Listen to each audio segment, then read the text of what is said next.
Good morning. This is Norma Cowie for Wednesday's Norma Talk. It's always a little bit of what do I talk about today? I look at what's been happening. I look at some of the thoughts I've been going on and dealing with. And I was really pleased. Well, the last few days I've had my son here, so it's been fairly busy because he's helped me with all sorts of different things. And we go out and, when somebody else is around, but bless his heart, he's taken himself shopping today. Loves to shop, my son does. He doesn't always get an opportunity to do that. But anyway, I was sitting this morning and I was sort of asking for some divine help in what I was actually going to speak about today. I had a couple of insights during the week while I was thinking about it. And so anyway, as I'm preambling here, what came to me when I was listening to just a regular little TV program I watch, and I thought, let me talk about the inner spirit, which really has a lot to do with our soul and about how we are and how much courage do we have. Sometimes in my life, because of lack of courage, I haven't proceeded with things because I already had figured out there was going to be possibly a rejection or somebody wouldn't go for it. And so in my, you might say, growing in maturity, I became a lot more courageous. But in my early years, when I would say 30s, going into 40s, I wasn't that courageous at times. I had different opportunities come across, or I have these ideas and I would tentatively look at them, and then I would withdraw.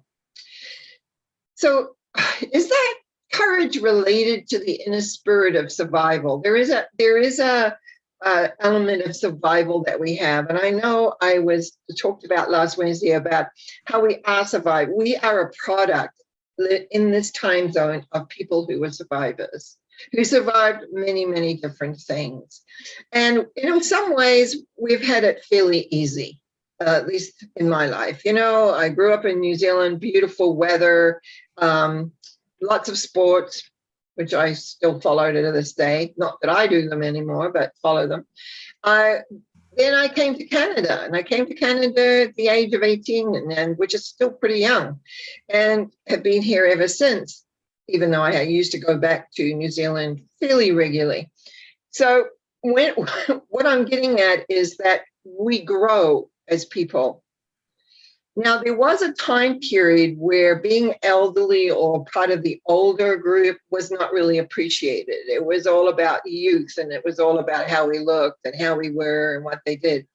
But as I have become an elder, you might say, in the sense, our experience of life, our having to rely on our inner spirit for maybe not super big conflicts, but to stand up and speak. I was re-looking at some of my aspects of my life, and I can really see where probably before I was in my mid-40s, I would back away from things. I would not pursue. It'd be a great idea. People would say, that's great, go and talk to this person or that person. And I didn't get to talk to this person or that person because I wasn't comfortable, didn't know them really, what am I going to reject me, et cetera, et cetera. That is not how I would live my life today. But then I did. So how many opportunities of doing what I liked and loved was stopped, crimped, whatever you want to call it. And that's why I was thinking today about how do we grow? And I was looking at I was looking with my son actually, and I realized I had events happen in my life. I was already had studied tarot and was beginning to look at the philosophy more of the tarot as I began to teach it and do readings for people. But I was thrusted into self-development because of something my then husband was going through, and I didn't know how to handle it. And it probably didn't handle very well either. Anyway, but it began my journey of self-growth in a different way. So what I ended up having within myself was my spiritual growth, which again, really didn't take off in lots of ways until again, in my probably later 40s, but my personal growth figuring out, doing sort of, you might say, the personal growth journey. And then they came together. And I've gone on from that. But it's those points in our lives, those crossroads that we hit where we make decisions. Now, one of the things I do talk a lot about is how our own belief systems come from decisions that we make, usually based on our past lives experience. And that is not a concept that most people accept or even think about. But it's only because of all the past life experiences, not only myself have, but through my workshops and things like that, that we see that, oh, by the way, I'm going to do a little workshop through Zoom on, I think, March the 19th. Just throw that in there. So one of the things I found was one of the biggest tools for me was the ability to be able to go back and see my past lives. And in the beginning, I didn't know how to transform them. So it was like sightseeing. Oh, I did this and this happened. Oh, yeah. Oh, I did that and this and that happened. And then when I began to realize about transforming, I went back and revisited many, many of my lives. Many lives I do not remember because I totally transformed, but those early ones, because I didn't transform them in the beginning, I remembered very, very well. And so and that's what I wrote about a lot in my book, because I remembered them, because I didn't transform them. Because when they're transformed, the energy is transformed and it no longer needs to have an influence.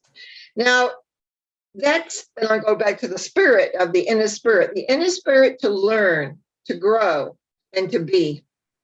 Because we can have, and I see this so often, lifetime after lifetime after lifetime, where people repeat the same patterns over and over and over again. Because they don't realize that they can go and look at a life and transform the whole energy about it and the whole thing about it. They don't realize that, number one. Number two is they don't realize that inside their own soul is striving to experience, to learn, and to grow. So let's just consider some basic premises that I have, to me, lay the basis. This is an emotional planet. Why do I say that? That's because in one of the readings that I did for people was to take the soul back to the beginning when it first came into being as a soul, and follow their journey through different planets, through different essences, through all sorts of things. And I began to realize I wasn't finding love. I was expecting to find love because in this planet we have this love, and I was expecting to find that. And I didn't, but what I found was something even more precious. Sounds funny to say that, but that's what it felt like.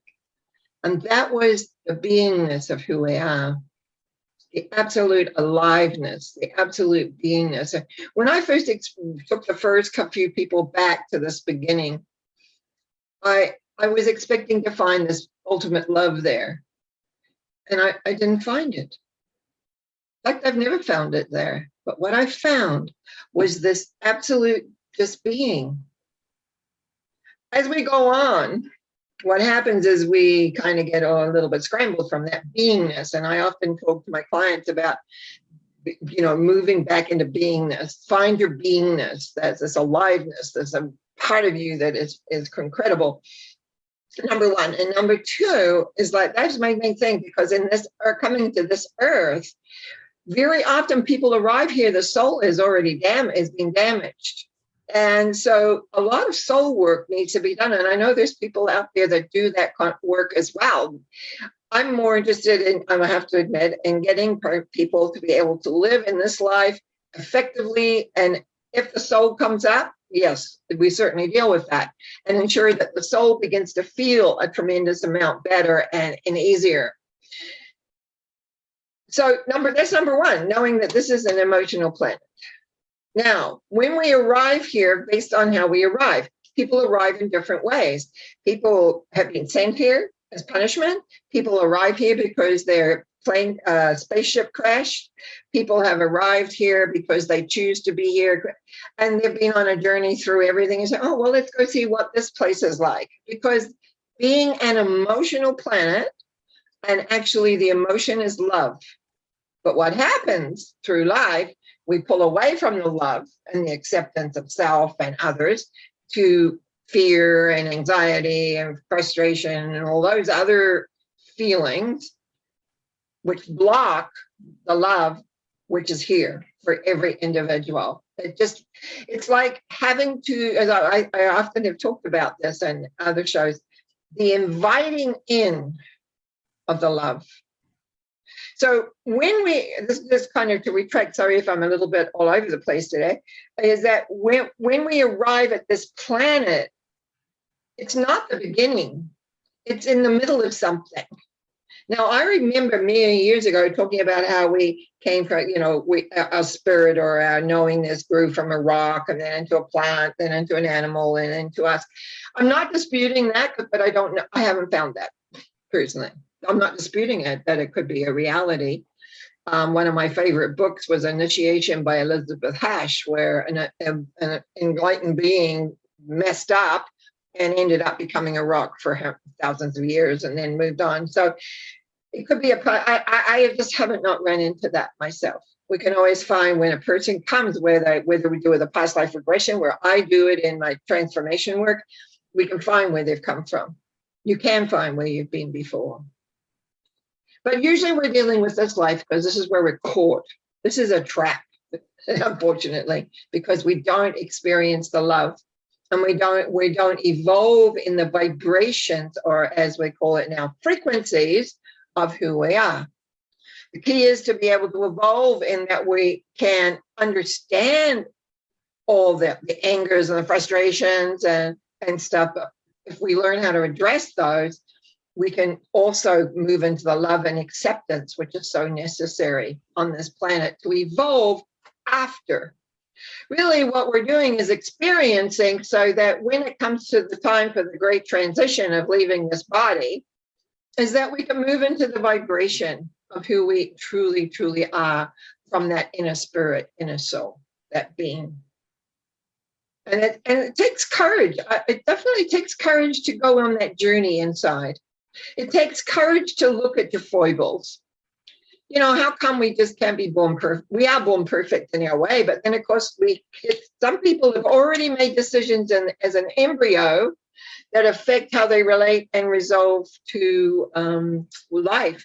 And I remember someone telling me once, she was also in development and spiritual growth, that her 2.5-year-old son, who'd just been an absolute little delight in the world, absolutely beautiful, came across a situation and she watched him at 2.5 make a decision like this, and he changed. And it broke her heart because she knew this gorgeous child had created a barrier in his own self. And we all did that. I have lots of memories of when I went back of that I needed to clear from that stream. So where do we get those things? Where do we get them when we're real little? When do we get them when we're an embryo? Your mum's upset. You're 2 months as an embryo. I mean, I don't even know how big that is. That's tiny. And your mum's upset because she's found she's going to have a baby. She's under circumstances or doesn't want it at that moment. A little embryo makes a decision about themselves. That's so sad for me because I've seen it so often. Brings tears to my eyes. So we're going to take a breath and move on. But it's like when they realize, because they've experienced rejection and betrayal and hurt in other lifetimes or in other times, we clear that from the soul. Now our life and this life can begin to be different. Look at your lives. Notice how you repeat patterns. Notice relationships. I know people that have gone in, one relationship after another, and they keep repeating the same pattern. We do that until we begin to change how we are and who we are and what we are, and we begin to make different decisions. Our inner spirit grows and glows, and we become happy. The unfortunate thing for a lot of people right now is they're not allowed to get out or be or whatever. And I know a lot of divisions happening in families. So when you receive the love from you might say human to human point of view, It's been this isolation. And as humans, we're meant to, that's how we punish people. We put them in jails and we put them in isolation, where they don't see anybody, and then they wonder why they go crazy. We're meant for touch, love, hugs. I ran a hugs company for a while with t-shirts and put on hugging workshops and things. And then all of a sudden it's like our world is all separating. No, I don't think that's good for the inner earth or the human spirit at all. I don't think that helps. But maybe that's part of the design, who knows? What I do know is that as an individual, as a delight of who you are, that you will have within you the courage to do what you need to do for you. And often we encounter disappointment or non-acknowledgement. I know when I was coming up with a lot of my concepts, and I was trying to, and I use the word trying in capital letters, underlined, to get my ideas and concepts across. Nobody wanted to listen because it wasn't the form everybody was taking. I thought out of the box. I went and explored so I could answer the questions. Nobody asked questions. So what I never gave up. I had the courage of my conviction of what I knew was correct from my perspective. So I held meditation groups and got my ideas out. I held tarot classes, got my ideas out. I held past life regression workshops and got my ideas out. But every time I was a little bit more ahead from what I was teaching, because I was also exploring. I never stopped exploring because my inner spirit wanted to know. First of all, it started off from as a young child wanting to find God. And then it moved into wanting to, how do I work with myself? Because I had taken a lot of trauma as a young person, my physical body and my emotional and mental body, but I was surrounded with love. I have to say that I had a foundation of love from my mom and my family in particular when I was very little, before somebody else came and traumatized that. But that pattern of love, but what if you don't have that? You have to create it for yourself. You have to just love you and know that you're here to grow. You're here to expand. You're here to be happy as much as you can be. You're here to expand your knowledge and awareness. Because believe me, you're going to be doing this again in another time and place. Now, there's another whole thing we could get into about time, and you're already here and all that. But you can affect other lives by the growth you have in this one.